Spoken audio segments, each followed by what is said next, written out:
verdict in the Hernandez Govan trial. In case you missed it, that verdict came out roughly around 10:45 this morning, and it was not guilty on both counts. Govan was accused of being the mastermind in the death of rapper Young Dolph. He is now a free man, free to go after 2 not guilty verdicts. Whatever money you get, save that shit, bro, because they gonna need it. Whatever you making on this YouTube, you need to put it on your life insurance, boy. Hernandez Govan just stepped out a free man, but it didn't take long for the noise to follow. Less than a week after his release, he's already stirring things up in interviews, especially when Yo Gotti's name and his crew get mentioned. He mentioned to me, he was like, man, they ain't trying to do nothing about Dolph trying to kill Gotti. The catch, people are catching the slip-ups in his stories real quick. Some are saying if he keeps running his mouth like this, he could be right back in a cell or face something even heavier out in the streets. When the news of his release first hit, the internet exploded with mixed reactions. One side argued he faced trial, got his chance in court, and since the jury let him walk, he should be allowed to move forward with his life. But the other side wasn't having it. Many called him guilty and claimed his freedom was a slap in the face to Young Dolph's memory. For the people willing to cut him slack, watching Govan walk out of court felt like proof he paid his dues. He came out looking grateful, calm, and said all he wanted now was to leave Memphis behind and spend time with his family. Just want to say thank you to my attorneys, Manny, Robert, Haley, Beth, Handel, my private investigators, and Manny still helped me, you know, and he knew I was innocent. Everybody around me knew I was innocent. It sounded like a man chasing peace, but his moves tell a whole different story. The second the verdict cleared him, Hernandez ran straight to the internet. Instead of disappearing into the background, he's been lining up interviews back to back, and the more he speaks, the more it backfires. Instead of staying quiet, he's spilling details that many thought were nothing but rumors. Take Cornelius Smith, for example, the one who confessed during trial. He was brushed off as a junkie with a shaky story, someone the public barely believed. Most people dismissed his testimony as rambling nonsense, but now, with Hernandez talking so much, he's accidentally giving weight to some of those same claims, and that's when things start to look dangerous. One major red flag, Hernandez swore he never had ties to Yo Gotti, said he never met him, never did business with him, nothing at all. But the internet wasn't convinced. Why? Because Hernandez admitted himself that he was real close with Big Jook, Yo Gotti's older brother, and that their bond went back years. Fans jumped on him instantly. They asked how he could deny ever crossing paths with Yo Gotti while rolling heavy with Gotti's own brother. Even if no direct business went down, most people are convinced their worlds had to overlap at some point. And here's where the contradictions explode. In one breath, Hernandez swears he doesn't know Yo Gotti, but in the next, he brags about working for CMG, Gotti's own label. He claims he was scouting talent, signing rappers, and even helping shape the brand itself. He even went as far as saying he tried to line up Straight Drop, the same guy later charged in Young Dolph's murder, for a CMG record deal. That's when everything starts looking real messy. Remember, Cornelius Smith testified in court that Straight Drop's motive was money and that Big Jook promised him a shot at a record deal. Now Hernandez is basically confirming parts of that himself. In his own words, he said he was sitting in the house with Big Jook and Straight Drop when the conversation about music opportunities came up. With that admission, people started piecing things together. If Straight Drop was hanging around Jook hearing whispers about deals and promises, it's not hard to see why he might have thought knocking off Dolph was his golden ticket in.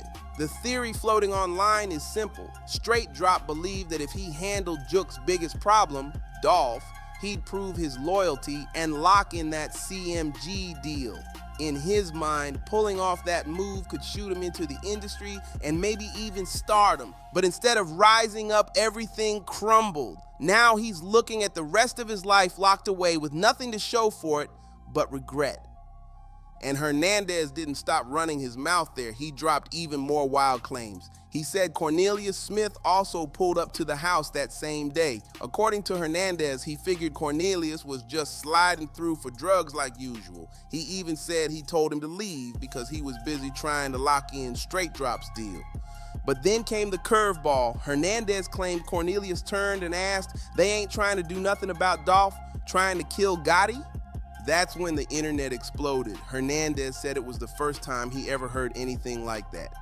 He admitted he already knew Yo Gotti wanted Dolph out the way, but hearing that Dolph supposedly wanted to kill Gotti, that, he said, was brand new info to him, but fans aren't buying it. They argue if Cornelius could casually throw that out in front of Big Jook and Straight Drop, it proves he already knew what the meeting was really about, dangling a record deal to push Straight Drop into handling business. So when Hernandez plays clueless, people call it a front. The fact Cornelius was bold enough to say that in front of him only shows Hernandez was in the loop. That's why Cornelius didn't hold back, because he knew Hernandez was part of the bigger picture. And it lines right up with what he testified in court about the conspiracy. Sure, Cornelius has a messy reputation, but people now point out he wasn't lying about everything, especially not about that meeting. Then Hernandez let another bombshell slip. He basically confirmed Yo Gotti made multiple attempts to take out Young Dolph. And if words weren't enough, the streets remind everybody that history already shows it. Dolph survived several attempts before they finally caught him. The first major hit came back in 2017 during CIAA weekend in Charlotte. Dolph's SUV got sprayed with over 100 bullets in broad daylight. Just blocks away from the basketball championship arena, it was chaos everywhere. Multiple cars riddled, shell casings all over the street. I'm standing up there. I seen him pull off right here. Pull off Right here. Bro, a truck came from right here, pulled up, slammed on brake. Ain't like a moving, bro. Rumors spread quick that Dolph had already armored up his truck before the ambush, like he knew the storm was coming straight from Yo Gotti's side. The timing had people convinced he was always a step ahead, ready for whatever was thrown his way. Not long after, 3 men got scooped up in connection: Black Youngster, Frederick Black, and Anus Gardner. The charges were heavy, everything from firing into an occupied property to full-on conspiracy. But when Dolph was asked about it, he barely flinched. He didn't let the drama shake him. He just kept grinding, stacking wins, and shining even harder right in the faces of his enemies. One thing that I know for sure, and I've been knowing this shit for a long time, you kill your haters with success. Right after the ambush, Dolph didn't hide. He came back swinging. He hit the stage performing his Yo Gotti diss track play with Yo B, sending a loud message straight at his rivals. Then he doubled down even harder, dropping 3 tracks sparked by the chaos: 100 Shots in Charlotte and Bulletproof. In the end, the charges against Black Youngster got tossed out. Court papers showed the only connection was a rental car in his name. No evidence he was actually behind the wheel or even present when the shots rang out. But the drama didn't stop there. Just a few months later, another attempt on Dolph's life went down, this time outside the Lowe's Hotel in Hollywood. It all started with a fight in the valet area involving 3 men. Dolph got knocked to the ground, and that's when the shots flew. He was hit multiple times, rushed into surgery, and somehow pulled through once again. The message was crystal clear. Somebody out there was determined to see him gone for good. He was shot. Detectives say 3 men approached him right in front of Lowell's Hollywood Hotel today, where all 4 were guests. There was a fight. Young Dolph fell to the ground, and that's when one of the 3 suspects opened fire. LAPD even put Yo Gotti's name on the radar as a person of interest after witness statements pointed his way. One of his close partners, Corey McClendon, was arrested near the scene, and police even tracked down a gold Escalade tied to the suspects just blocks away. But just like before, nothing stuck. McClendon walked free, and no official charges were ever filed for that shooting. But even after staring death in the face, Dolph didn't blink. He wasn't rattled, wasn't hiding, none of that. Not long after, people were spotting him moving around solo, cool as ever, like nothing had happened. All Dolph cared about was stacking up more money, building his empire, and leveling up even higher right in front of the same people who wanted him gone. Things happen like you had happened to you. they have epiphanies. They have like life-changing moments. Just want to ask, has your worldview changed at all after what's happened to you? Not really. Then came the tragedy that crushed Memphis, the murder of Young Dolph, the darkest moment in this whole story. In broad daylight, right in his own hometown, Dolph pulled up to Makita's homemade cookies, a spot he always showed love to, when two masked gunmen ambushed him. They lit him up with multiple shots before speeding off in a getaway car. The whole scene was caught on surveillance cameras, and just like that, Memphis lost one of its most respected voices. Now comes the million-dollar question. Why is Hernandez Govan jumping on platforms and basically incriminating himself and everybody tied to the case? Some say he's reckless, a man who simply can't keep quiet, but others think it runs deeper. The theory? Hernandez might actually be working with the feds. Some even claim the only reason he's walking free is because they don't really care about him. The idea floating around is that the feds aren't chasing Hernandez. They're aiming higher, locked in on Young Gotti. Some believe Hernandez already cut a deal, maybe even cooperated, and walked away clean. Others think the feds are letting him talk freely in public so he can help build their case against Gotti without even realizing it. And when you step back, it doesn't sound too far off. Hernandez has already sat in front of cameras and admitted clear as day that Young Gotti tried to have Dolph taken out multiple times.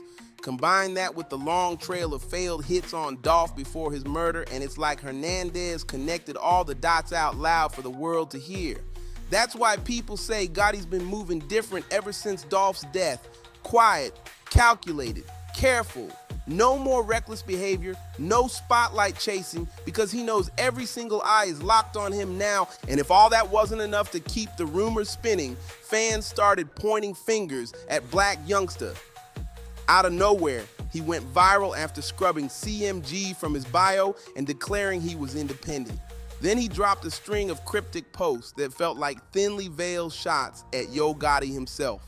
In one post he wrote, "I'm sick of these dudes and I'm gonna lead by example. I'll show them there's more to life.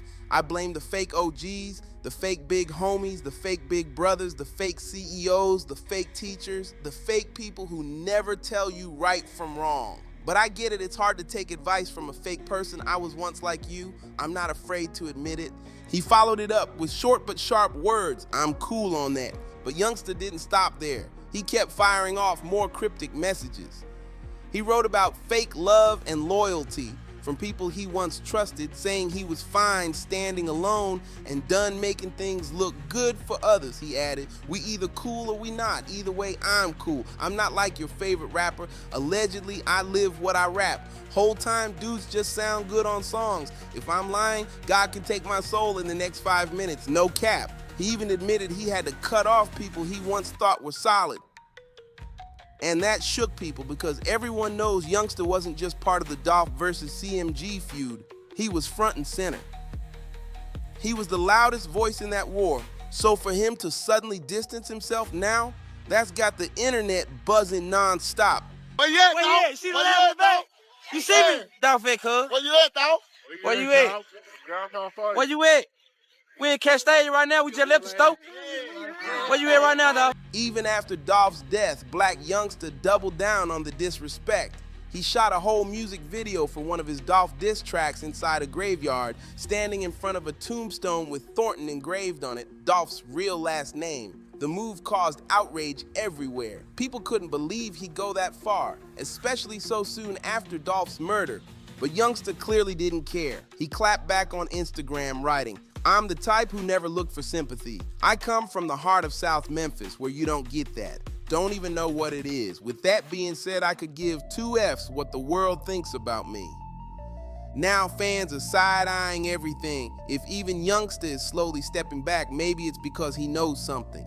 Maybe he sees the storm forming and wants out before the feds really lock in on Gotti and CMG. And that's the root of the argument. People just don't buy the idea that Young Gotti is innocent. Because when you line it all up, the only beef Dolph ever had that turned deadly was with Gotti and CMG. No matter how Hernandez tries to twist the story, the blame always circles back to that camp.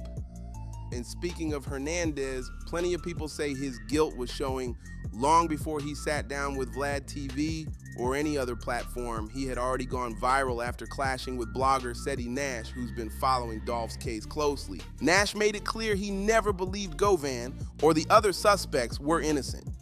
So when Hernandez got the chance, he pressed him during a tense 13-minute exchange, making it clear he wasn't happy at all. I just don't respect, you know what I'm saying, man? You know how, you was putting the narrative back like I had something, like I was really in on it. You know what I'm saying? The argument flared up quick, turning tense in no time. At one point, Hernandez threw out a warning, saying Nash's style of reporting could end up getting him banned from Memphis. That instantly set the tone. Nash wasn't about to let that slide. He fired back, telling Hernandez to watch how he talked. But Hernandez wasn't backing off for nothing. Instead, he went for the low blow, comparing Nash to kids who used to get bullied back in high school. I look at you as like little kids at high school that used to get beat up, and now you got a voice since the internet has been invented. Then came the moment that shook everybody watching. Right before the conversation ended, Hernandez locked eyes with Nash and dropped a chilling line. Whatever money you making on this YouTube, you need to put it on your life insurance. To most people, that wasn't just slick talk. It sounded like a straight up threat, as if Hernandez was basically telling Nash his life could be on the line. Whatever money you get, save that, bro. Because, nigga, they gonna need it. You making on this YouTube, you need to put it on your life insurance. Some people brushed it off, saying Hernandez was just chasing clout, trying to act tough, maybe even pulling a publicity stunt to stay relevant, but others weren't laughing. They pointed out that if he's bold enough to say something that reckless out in public, imagine the kind of talk or moves he could be making behind closed doors. And that's exactly why the fire around all this keeps spreading. To many, the Dolph versus Gotti saga is nowhere near finished. If anything, it feels like the heat is rising all over again, and the next chapter could turn out uglier than the last. Make sure you like, subscribe, share, and drop a comment with your thoughts, and I'll catch you on the next one.